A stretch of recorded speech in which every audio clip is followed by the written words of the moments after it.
Good. How are you? I'm great. Firstly, thank you very much for being on my show.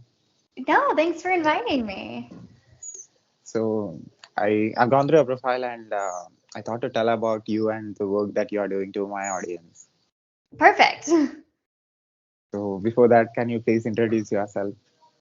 Yeah, I'm Kaila Olin. I'm from Seattle, Washington, and I'm 27 years old. No, I turned 27 in like 4 days, so I just feel old already. So, I can see you are a blogger. I can see you wrote a lot of articles, sports articles. As a sportsman, I'm a cricketer in India, in South India. I played for state and national level tournaments here. Oh, amazing. Yeah. So I cover the University of Washington Huskies for football, basketball, softball, baseball. I do all those sports. And I also officiate high school football here in the state of Washington. And I was the first female ever in our state to do one of those championship games. So definitely do a lot of sports coverage, that's for sure. I can also see you are a marketing director. Yes, I am a marketing director for this documentary on a legendary college football coach. And so do a lot of promoting for that, helped kind of sell it to a publishing company while they can go ahead and put it in production, and then created the initial website and a teaser video for it and everything like that. So it's been super fun. So, what made you to come into this? What is your motivation? Yeah, I've always liked kind of a business side of things, and I've always loved sports. And so when I first went to college, I went to college to be a sports agent to kind of negotiate athlete contracts and their teams and years and everything like that. And then I became really good friends with a lot of the players, with soccer, basketball, football, and everything like that, and got to hear a lot of their stories and kind of a lot more about them, where they're from. And so I went away from that kind of marketing and the journalism side of things in terms of telling their stories and talking about them and where they come from and how they grew up. And then also that kind of led towards being a marketing director for this documentary for that legendary coach. And it's kind of just been something I've been doing ever since. What is your motivation to come into this? Yeah. When I first went to college, I wanted to be a sports agent to kind of negotiate their contracts for how long, their money, where they wanted to go if they had a preference. And then when I just became really good friends with a lot of soccer, football, basketball, baseball players, I got to learn a lot more about their personal lives and where they're from and why they love their sport, and just a lot more that you don't get to see when they're not on the field, which is why I changed my major from business to more of a journalism and marketing. And so I've kind of just been doing it ever since, because a lot of people have great stories that don't get told because they have the spotlight for scoring goals or making baskets or winning championships, and a lot of people don't take the time or get to know really a lot of these really cool things about them or their nonprofits that they have. And so I really wanted to kind of drive that, because instead of just bad publicity that we always see, the good publicity that actually makes them humans like all of us. It's an amazing thought. So, by listening to a lot of stories, the behind the scenes, so what you understood? Yeah, it's pretty crazy just because you get to know them on a lot of a personal level. I got to interview a high school kid who's trying to make it in college and football, about how he was adopted by two moms and his nickname is Big Mac because they picked him up from the adoption agency in the parking lot of McDonald's. And so you just get to learn about so much stuff and hear kind of the behind the scenes of how they're training and actually where they all came from. it makes it really fun. So analyzing and understanding it and putting it in a form so that people can understand what exactly you're trying to say. It is not an easy job. So why you picked this? I love the challenge too. Being able to kind of put out information that people who love stats or numbers, but then at the same time, people who may not understand it quite as much, and trying to find that perfect medium is challenging, but it's also one of the most rewarding when you can hear that, oh, makes it easy to understand, or I never really understood this before until now. So trying to figure out a happy medium. I love numbers, and so it's kind of like a math problem. How do I want to go about getting through all of these statistics and what's been going on, but at the same time, people who may not follow it closely still feel like they're a part of it and understand everything. What is your education background? Yeah, I graduated from the University of Washington in Seattle with a degree in communications, and then I minored in American Sign Language. So so your background helped you to be what you are today. Yes, exactly. Along with kind of just a bunch of other volunteer work that I did or other opportunities that I took in terms of working closely with basketball, with play by play on the radio, or officiating high school football and meeting a bunch of people and growing my connections. All of it has really got me to where I am today. I saw some of your videos. You are the way you are explaining, made me understand and listen to the sports more, know Yeah. sports more. So that's very few people have that quality that grabbing the attention and making people to not to change their eyeballs. I appreciate that. Thank you. The way you're communicating, the way you're telling. I think you do a lot of research before doing that. I spend a lot of time doing research.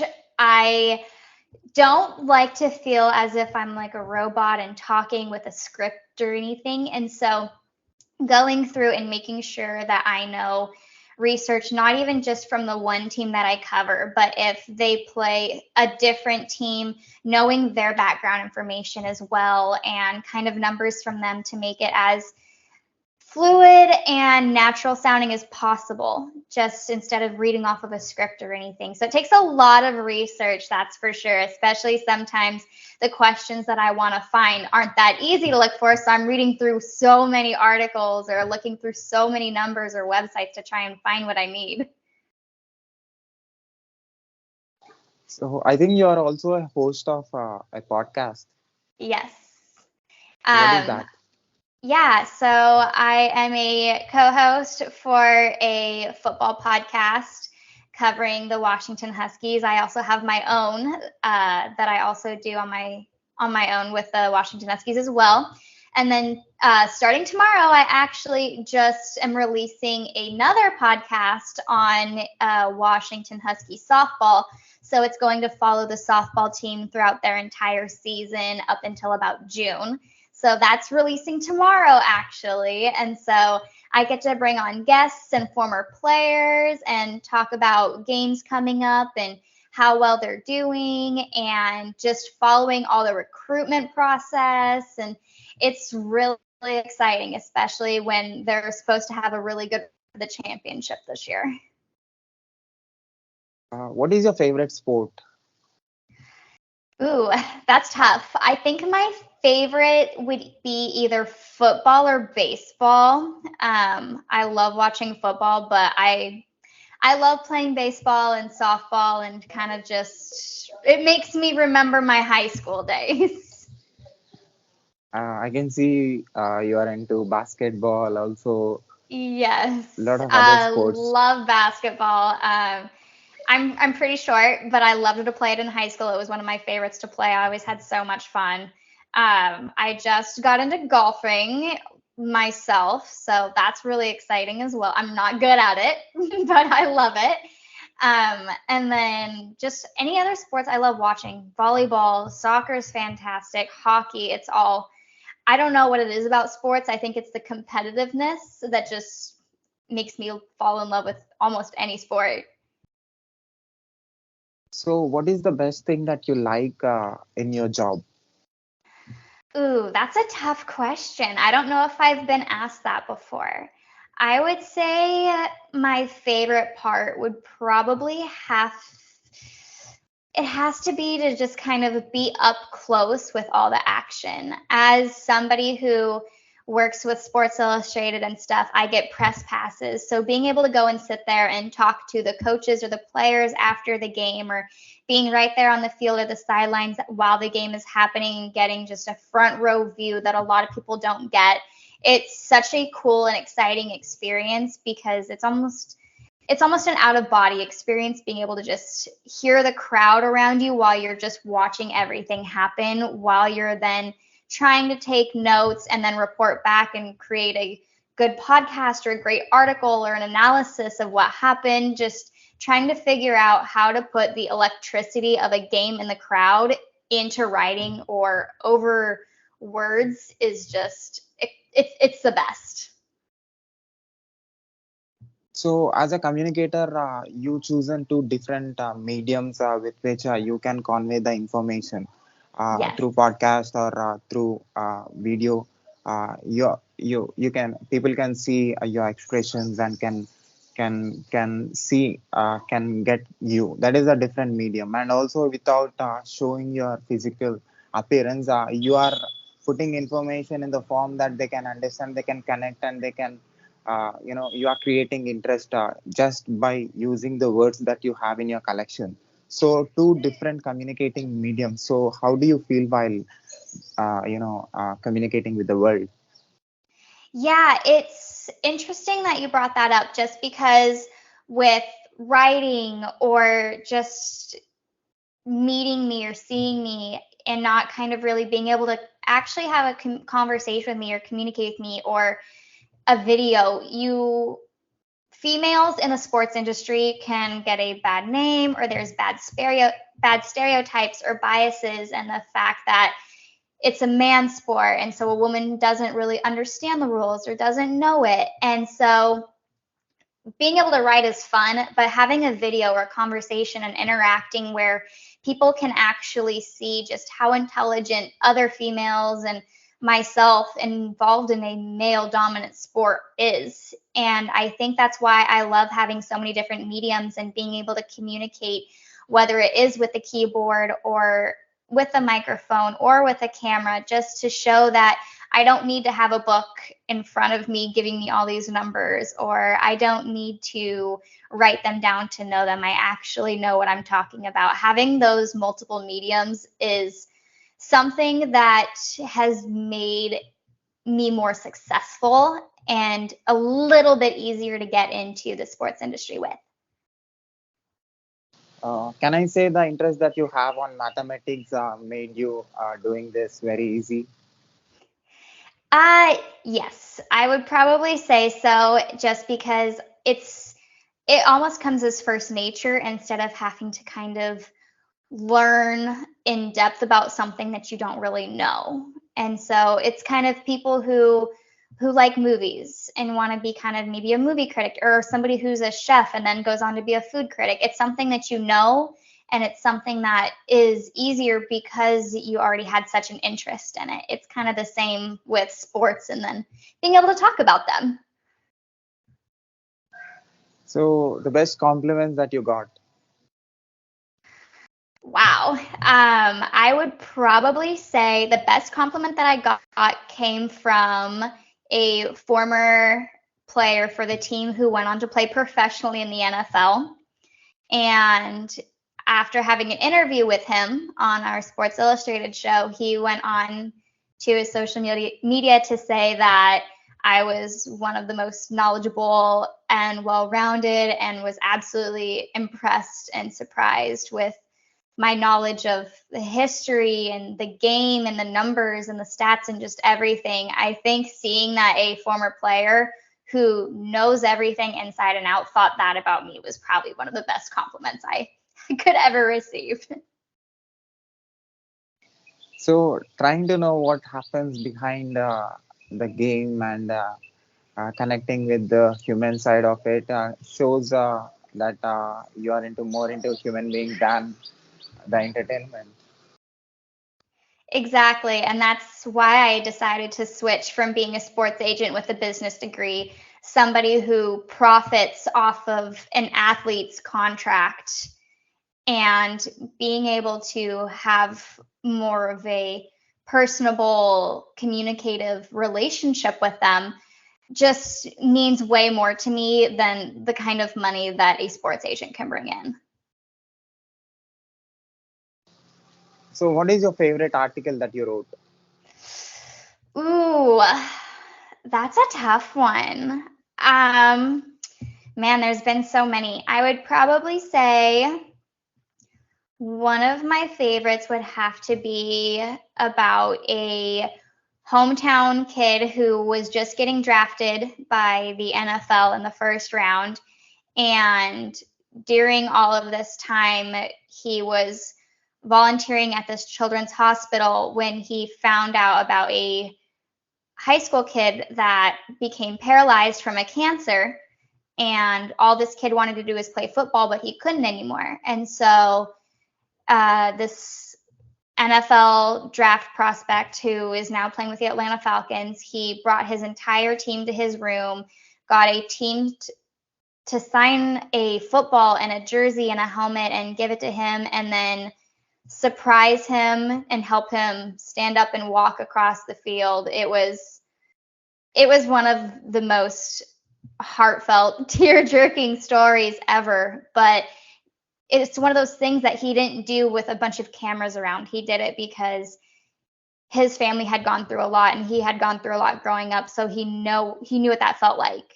And so because he didn't put it all over social media, nobody just knew what he was doing with his time outside of football. And being able to share that story and how big of a difference he made in this kid's life was probably one of the most rewarding and one of my favorite articles I've gotten to do. Are you able to put exactly what is happening in front of your eyes and that you are hearing with your ears?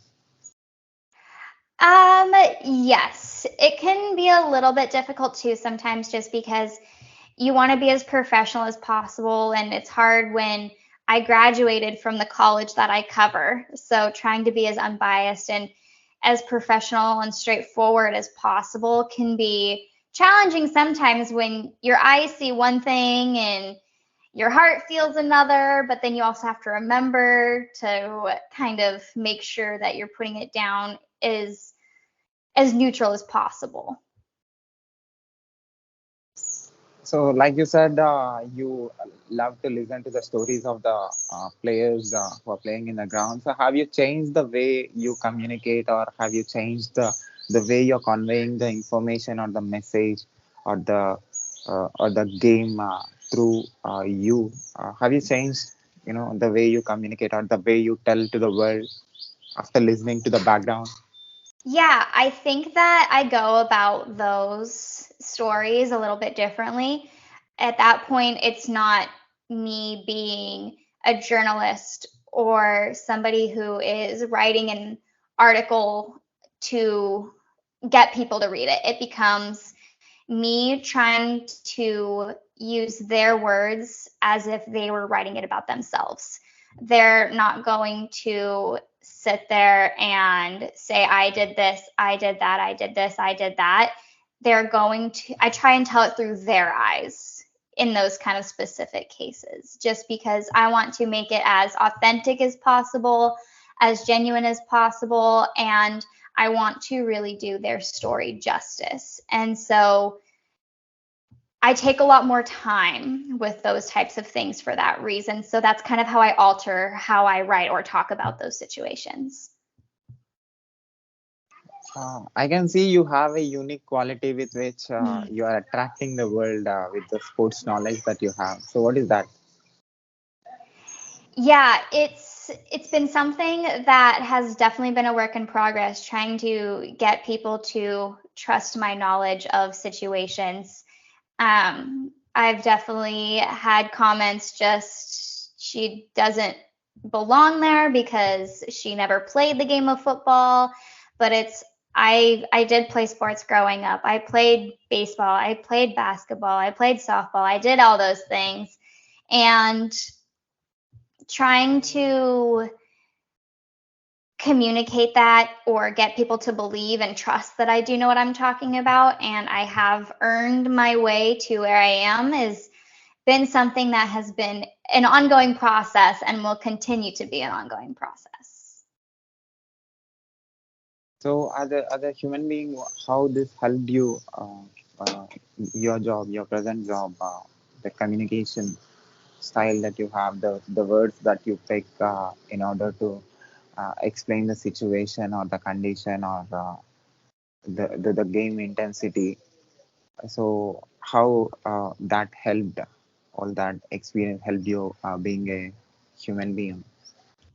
I would say it's helped me because it's also made me choose my words carefully as well in my everyday life and just how I just talk to others, whether it's just a friend over text or my sister if we're having a disagreement or a significant other. I try to choose my words a lot more carefully. I try to see where they're coming from while also articulating how I'm feeling and where I'm coming from so that all sides can be shared and heard, and to not just automatically assume that they know what I'm talking about. So if I'm feeling a certain way, I can't assume that somebody understands just based off of a few words, but that I actually need to communicate how I am feeling and then just being more open to hearing just everything and hearing all sides before actually jumping to conclusions about anything. So it's definitely made me a better communicator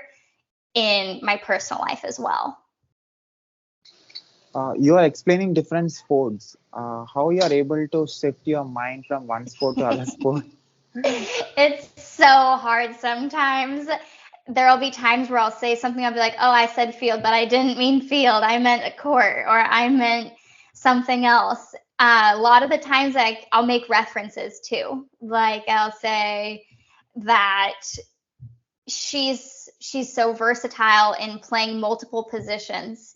It's like being a basketball player who has to be good at shooting but also has to be good at defense. I like to use things that draw it all together. So maybe if somebody who's just learning one of the sports or kind of not really sure, being able to pull in other comparisons or similarities to different ones, it's hard to keep them separated, but sometimes I can get lucky and use one reference for another.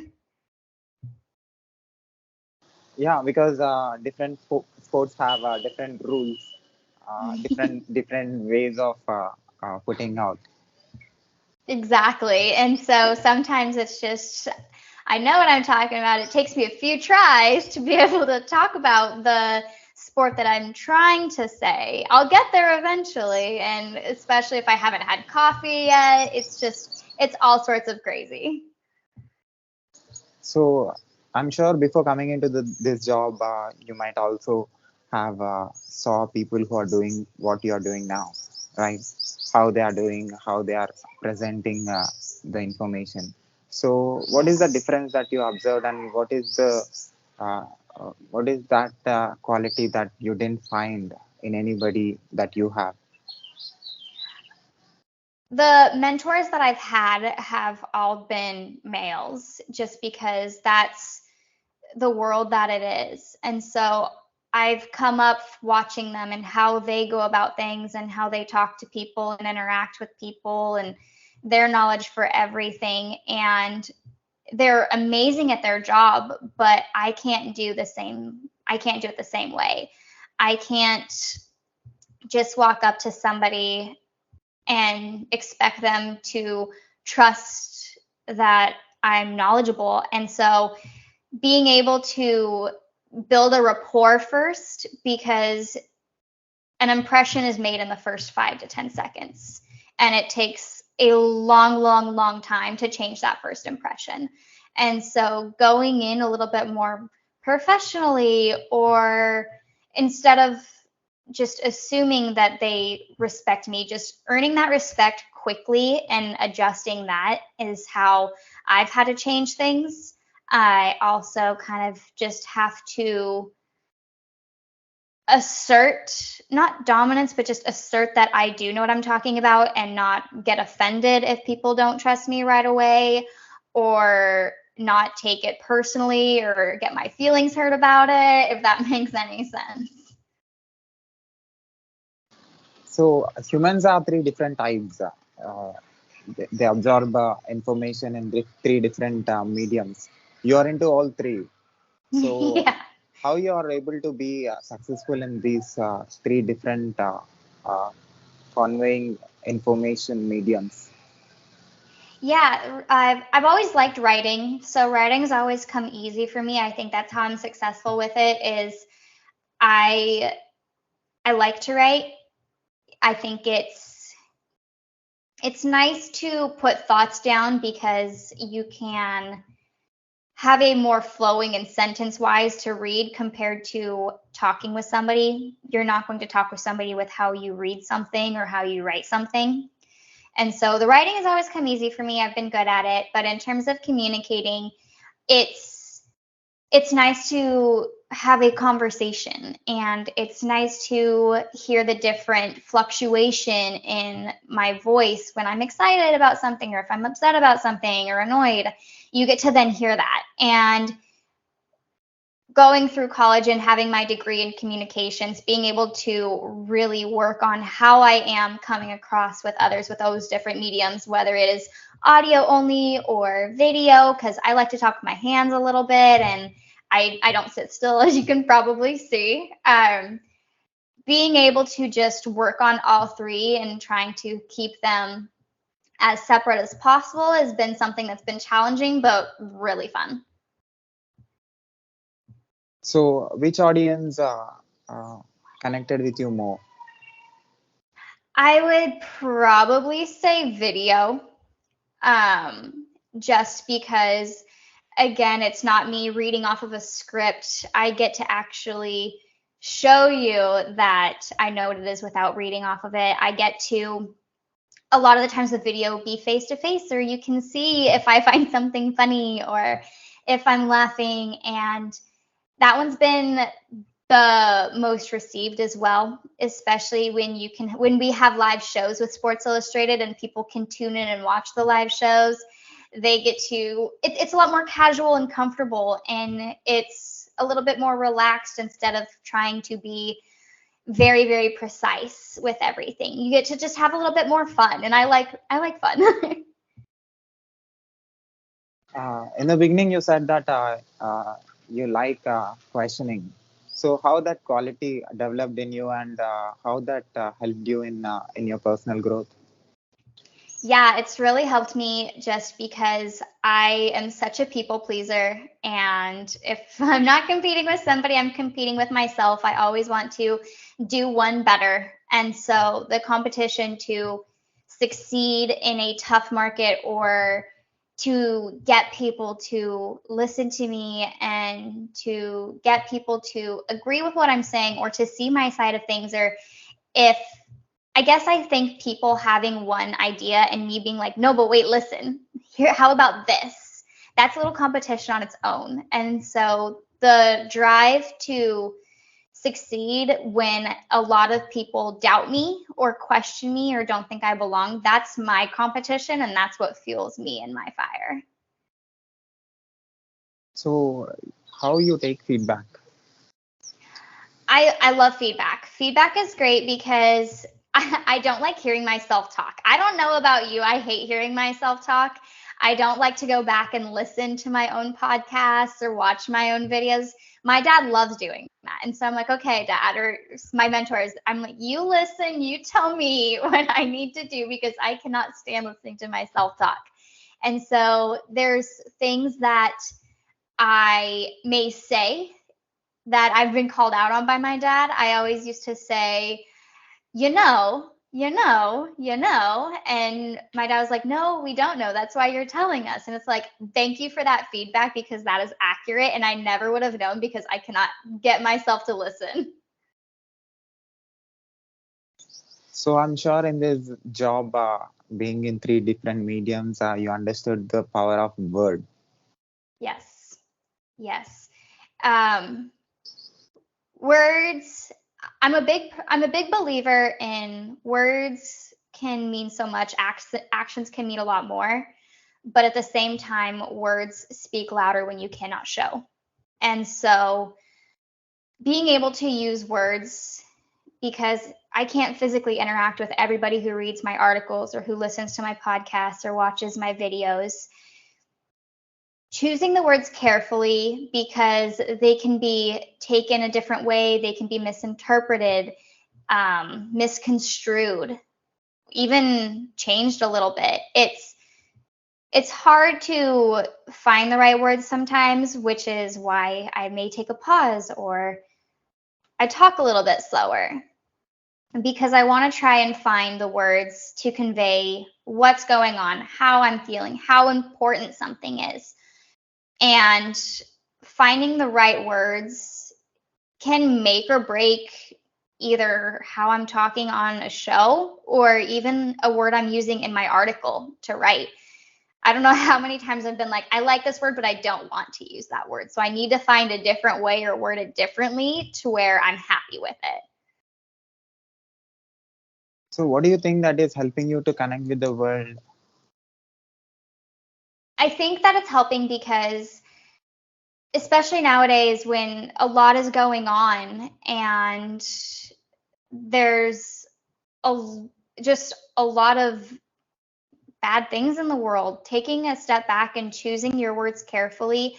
If people say something that offends somebody that they maybe didn't mean to, it's just not using your words carefully or maybe thinking twice about them because some things or names that you're going to call your friends as a joke, it may not be much to you, but it could be very hurtful to somebody else. And that's just one of many scenarios in terms of just knowing kind of the right words to say at the right time and what is appropriate and what's not.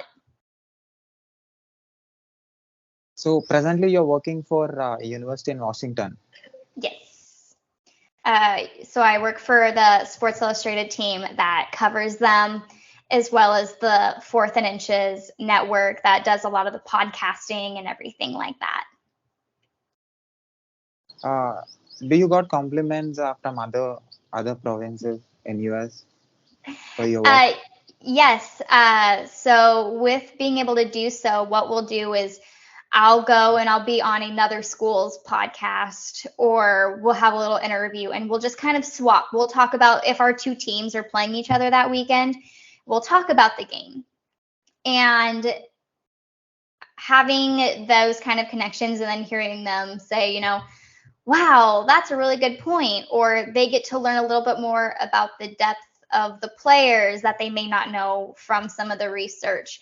All of it goes both ways. Some of the people that I've met across the country are so knowledgeable and so fascinating. And it's always interesting to see their take and their outlook on the program that I'm covering because I don't get to see it maybe from a different fan base that they get to see it from. So it's so cool. It's so fun. And we love interacting with each other. And it's always the best time. So how fast you are in understanding the game that you are observing? How fast? Really fast. Really, really fast. It helps that I've played the sports and it helps that I officiate football so that I know everything that's happening. It all happens so quickly. A lot of the times, too, before I will do a show or a podcast or write an article, I'll even go back and I'll rewatch it later on a streaming, whether it's a YouTube stream or a different recording stream of it, just because it happens so fast. And while it's easy to keep up, there's still so many things that can be missed. That's why coaches go back and they watch the film is because they're seeing it all, but then there's always something there that you don't see first time around. So your bachelor's degree is communications. So I'm sure as a communicator, you also observe people from different parts of the world, the way they are communicating. So what do you think?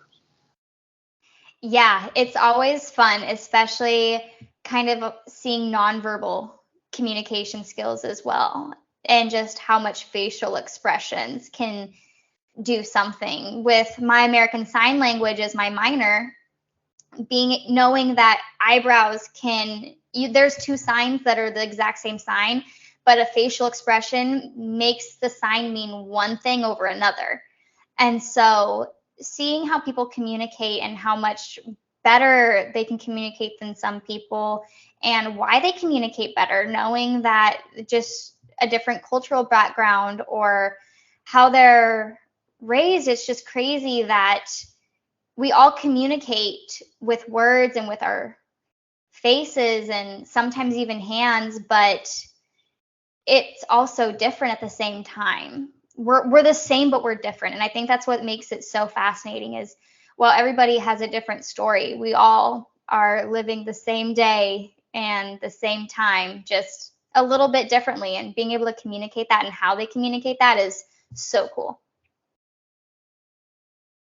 So one last question, that is, which one you like, writing or talking? Well, I definitely probably prefer talking just because then I also get to either have a co host and talk with them or a special guest, or again, I feel like my personality comes through more when I get to talk. My words can only do so much, but I I don't take it I take it seriously, but I love to enjoy it and have fun with it because people love sports and they have fun with sports. So why does it have to be 100% so serious all the time? And I think with writing you don't always get that. So definitely talking. So do you want to say anything to the world who is listening and watching us? Thank you so much for taking the time to listen to a little bit about me and my story and what I do and why I do that. And make sure you're giving him a subscribe, a like, and a fun little comment there. And I hopefully get to reconnect again with all of you listening soon. So my messages are always open. I love to talk. Clearly. So so as a person who is into who has interest in all the different communicating mediums of human beings, what do you say about my work? Have you seen any videos of mine on YouTube? I haven't gotten a chance to. I just saw you followed me on Instagram yet. So as soon as we get off here, I'm about ready to just go and stalk all of your Instagram and YouTube pages and everything like that. And that's what I'm going to be doing with the rest of my night.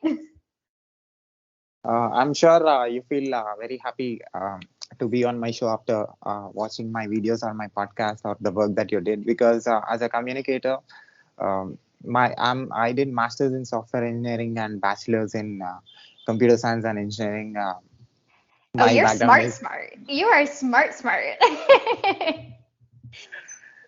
so I got this. I was curious about what different people from different parts of the world are thinking and what they are doing. I take interviews of different country people who are into different professions. Like I was also interested in understanding the way they are communicating, like how you are understanding how you write articles, search the words, how you want to connect with the information, that how you want to present it. Like I was also a blogger. I have two websites where I write my technical stuff and non-technical stuff and random thoughts. At the same time, the technology topics of my masters or my job, like Amazon, AWS, Amazon Web Services, whatever technology topics I'll write. I'll try to present it. I know how tough it is. So that's why I'm interested in talking with you how you wrote. But your articles are really amazing. It is making me to spend more time on your articles. So I do the same I what you appreciate do. it. So I do the same. Yesterday only I got 500 subscribers on my YouTube channel. The international subscribers from all the parts: Poland, Finland, US, Germany. So I'm sure as a communicator, as a person who is into communication, You will feel amazed after seeing all my videos on my YouTube because I communicated with German and person who lives in UK and Sri Lanka, Bangladesh. So it's a completely different experience. That So is yeah. literally the coolest thing. And so when I saw, because your Twitter bio says a little bit about it, and I was just like, that is so cool. That is so cool. So I want your observation as a person. So what do you think I will learn from this communicating with completely different background people, like understanding their stories?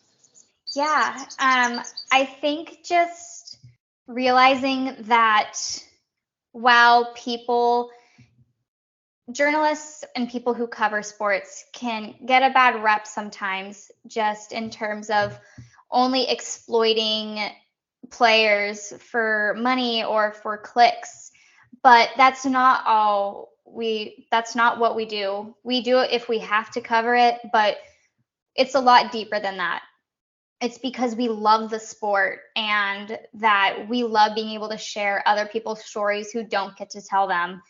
And so while there is a lot of negativity that can come with being a journalist or somebody who has to analyze games, it's because we love the sport and we love doing it, which is why people who love watching those games, you watch it because you love it, and we feel the same. So it's just another profession. It doesn't define us. Can I put this video on my YouTube channel with your permission? Absolutely. And also, can I put this audio and video clip on my podcast, website, internet, social media, everywhere with your permission? I would be honored. So, you want me to share any web links of yours to my audience? Whatever you want to do, you're more than welcome. Thank you, Kaila, for giving me your valuable time and keep doing what you love. Thank you, and hopefully we talk soon. Yeah, thanks. Bye. Bye.